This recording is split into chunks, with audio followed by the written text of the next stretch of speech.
The resort apartment door was said to be locked, yet Madeleine was gone.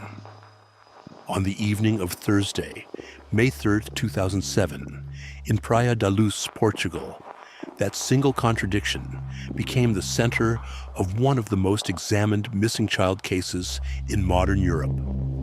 Madeleine McCann, a British child shortly before her 4th birthday, disappeared from her family's holiday apartment while her parents, Kate and Jerry McCann, were dining at a nearby restaurant. Those are the confirmed points. But the exact circumstances of what happened inside, outside, or around that apartment have never been established with certainty. The reported locked door remains powerful because it seems to narrow the possibilities while never fully explaining them. If Madeleine was inside the apartment, and if her parents were close enough to be checking on the children during the evening, how did she vanish within such a narrow and uncertain window? The answer has never been proven in court, and the public record still does not fully explain the critical hour. The setting was not a place built for secrecy. It was a holiday apartment in a resort town, the kind of place associated with ordinary family routines, meals, rest, short walks, familiar evenings in an unfamiliar country. Yet that ordinary setting became the start of an unresolved disappearance that would cross borders, outlast investigative cycles, and remain open nearly 2 decades later. Madeleine was 3 years old at the time. Her family was on holiday in Praia da Luz. Her parents were dining nearby when she disappeared from the apartment. These are the fixed points in the record. Everything else in the central timeline is where certainty begins to fade.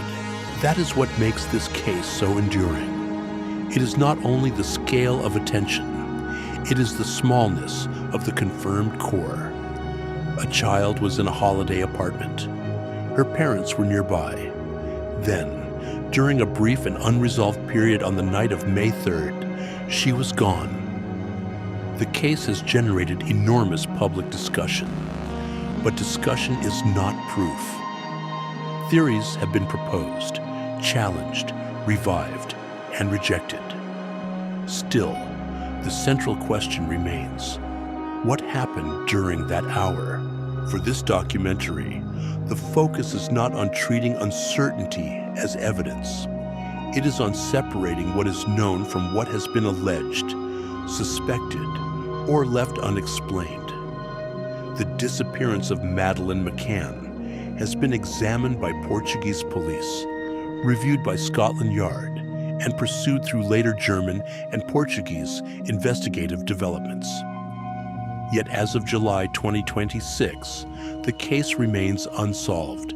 The apartment matters because it concentrates the unanswered questions. Who could have accessed the space? What could have been seen or known from nearby? What happened during the dinner interval? The material provided here does not support a reconstructed sequence inside the room, and it does not prove how Madeleine disappeared. It only supports the confirmed reality that a normal holiday setting became the focal point of a missing child investigation that has never reached closure. The confirmed date is May 3rd, 2007. The confirmed place is Praia da Luz. The confirmed event is that Madeleine McCann disappeared from her family's holiday apartment while Kate and Jerry McCann were dining at a nearby restaurant. But the narrow window between approximately 9 p.m. and 10 p.m. remains the unresolved center of the case. That hour is where the known record begins to thin, and where the unanswered questions continue to gather. In the immediate aftermath, the case did not remain local for long. It moved quickly into a wider world of police work, media attention, public appeals, and international scrutiny. Madeleine's parents helped keep her image in the public eye, and the disappearance became one of the most recognized missing person cases in Europe. That visibility mattered. It ensured that the case was not forgotten. But visibility could not, by itself, establish what happened. That is the tension at the heart of the story. Massive attention, limited confirmed answers. The disappearance prompted investigative action and years of review, but the most important moment remains unclear. Investigators, journalists, and the public have circled the same questions from different angles, yet the factual core remains stubbornly small. A child disappeared. Her parents were nearby. A short window of time remains unresolved. Beyond that, the case is still open to explanation, interpretation, and dispute. Before the investigation widened, before the case became an international reference point, there was one family, one apartment, and one night in Portugal. The first task is to stay with that simple, painful frame. Madeleine McCann was a British child, just short of her 4th birthday. She disappeared from her family's holiday apartment in Praia da Luz while her parents were dining nearby. What happened in the surrounding minutes has never been fully established.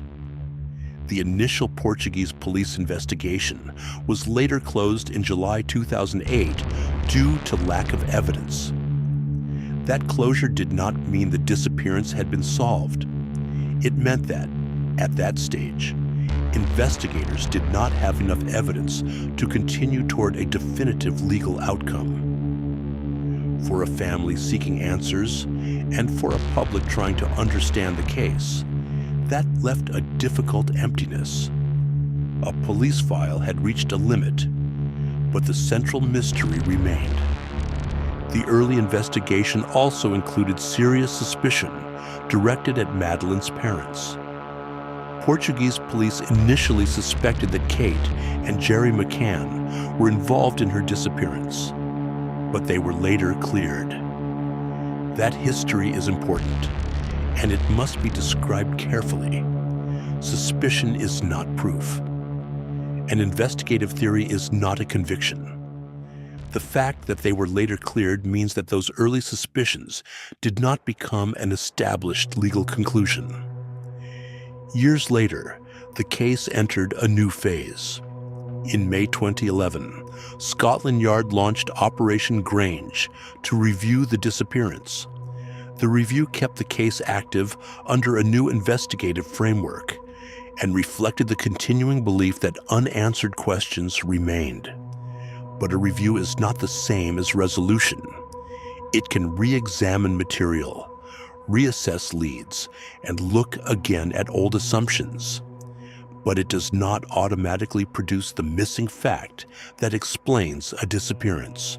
This is why the evidence trail in the Madeleine McCann case has always required caution. The public record contains confirmed investigative activity, but confirmed activity is not the same as confirmed proof. Searches can be meaningful. Reviews can be necessary. Suspects can be identified. But none of those steps, by themselves, establishes what happened in the apartment on May 3, 2007. Over the years, different theories have been proposed. Abduction has been discussed. Accidental death has been discussed. Other explanations have circulated as well. According to the research brief, none of those theories has been conclusively proven. That distinction matters. A theory may attempt to fill a gap, but a theory does not become fact because it is repeated or because it appears to answer a painful question. The case has also shown how easily public attention can outrun evidence. When a child disappears, people naturally search for a coherent story. They want a sequence, a motive, an offender, a moment where uncertainty becomes certainty. But the disappearance of Madeleine McCann has resisted that kind of closure. The more the case has been discussed, the more important it becomes to hold the legal and factual boundaries steady. A major later development came in June 2020 when German authorities identified Christian Bruckner as a suspect in Madeleine's disappearance. In April 2022, Portuguese authorities formally named him as an arguido, a formal status under Portuguese law. That designation was significant because it placed his name within the official case record. But it was not a charge, and it was not a conviction. That legal line must remain clear. Christian Bruckner has been identified as a suspect in Madeleine's disappearance, but he has not been charged in connection with the case. As of July 2026, no court has convicted him in relation to Madeleine McCann's disappearance. The existence of suspicion does not solve the case, and it does not remove the need for evidence that can meet a legal standard. In October 2024, Christian Bruckner was acquitted of unrelated sexual offense charges in Germany. That outcome concerned separate allegations, not Madeleine's disappearance. It should not be treated as proof of anything in the McCann case. It did not establish responsibility for Madeleine's disappearance, and it did not resolve the investigation. It was a separate legal result in an unrelated matter. Then, in June 2025, German police conducted searches near Praia da Luz in connection with the case. That activity showed that investigators were still pursuing possible evidence years after Madeleine vanished.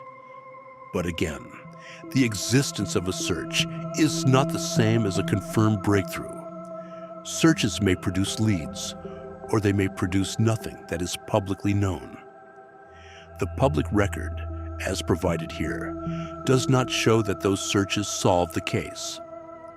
On September 17, 2025, Christian Bruckner was released from prison after serving a sentence for an unrelated rape conviction. That fact belongs to his broader legal history, but it is not evidence of responsibility in the McCann case. He remains a suspect identified by authorities, but he has not been charged in connection with Madeleine's disappearance. In a serious documentary, that distinction is not a technicality. It is essential.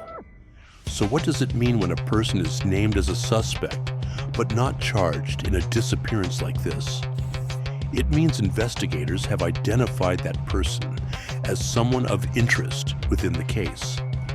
It may reflect evidence, intelligence, or investigative reasoning that has not all been made public. But it does not mean the accusation has been proven. It does not mean the mystery is solved, and it does not mean unanswered questions should be treated as evidence of guilt. The same caution applies to every theory in the case. The early suspicion of Madeleine's parents did not become a proven conclusion, and they were later cleared. The later suspicion involving Christian Bruckner has not become a charge in connection with Madeleine's disappearance.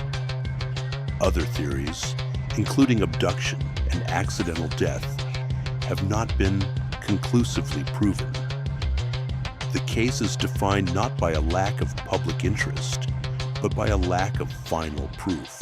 As of July 2026, the legal status remains clear. The disappearance of Madeleine McCann is unsolved.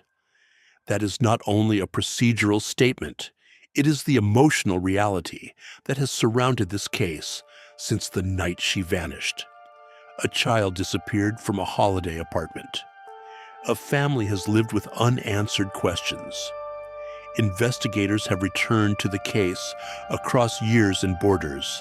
Still, the defining fact remains absence. The final question is not only who, it is also how. How did a child disappear from a holiday apartment in Praia da Luz during such a narrow and uncertain period? How did the reported locked door, the nearby dinner, and the short window between approximately 10 p.m. and 10 p.m. become the foundation of a mystery that has resisted closure for so long? The available record does not fully answer those questions. When the story returns to that apartment, it does not return to a solution. It returns to the same quiet contradiction. Madeleine was there, and then she was gone. Every review since has tried, in some way, to bridge that gap, but the middle remains missing. Between the confirmed facts of May 3, 2007, and the unresolved status of the case in July 2026, there is still an hour that no public record has fully explained. That is why the locked door still matters, even if it cannot provide the answer on its own. It keeps the central uncertainty in view. It reminds us that the most important part of this case is not the noise around it, but the unanswered moment at its center. What happened in or around that apartment on the night Madeleine McCann disappeared remains unknown. Until that moment is explained by evidence, the story remains open, unfinished, and deeply unresolved. Follow Whispered Cases for a new case every week. Subscribe so you never miss one.